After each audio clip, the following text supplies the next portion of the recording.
Përse japin besimtarët sadaka? Pse Allahu subhanahu wa ta'ala ka kërkuar prej besimtarëve që t'japin sadaka? Njeriu duhet që të ballafaqohet me vetveten e tij dhe në vazhdimsi të edukojë veten e tij. Prej gjërave më të mira që njeriu e edukon kajtën e tij, nefsin e tij dhe zemrën e tij është që të jep në vazhdimsi sadaka. Parasysh sa është të çmim. Sahabët e pejgamberit sallallahu alaihi wasallam u shtynin me njëri tjetrin, garonin për sadaka, që të ndihmojnë njëri tjetrit. Sadakaja në asesi nuk bën që të minimizohet në syrin e njeriut atij i cili don me dhon, duke thënë që pak janë çka i ndihmon filanit.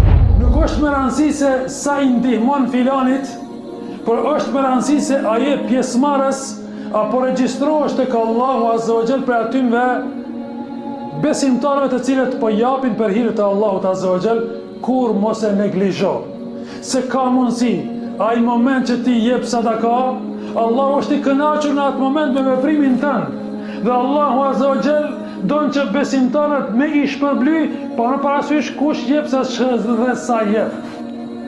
Andaj, për ta fituar këtë shpërblim tek Allahu azza wa jall, kështu kanë qenë sahabët shokët e pejgamberit sallallahu alaihi wasallam.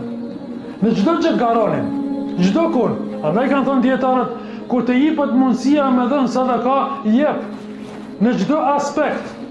Në çdo aspekt, mos u drejto vetëm me një aspekt. Vetëm unë i jap të varfërve, apo vetëm unë i jap jetimëve. Jo, jepi edhe të varfërve, edhe jetimëve, edhe për çdo gjë. Edhe për çdo gjë, në çdo aspekt të jetës, se nuk dihet ku ta pranon Allahu subhanahu wa taala ty. Duhet të jesh i regjistruar në çdo regjistër, që edhe këtu ke dhënë, edhe aty ke dhënë, edhe aty ke dhënë, edhe aty ke dhënë.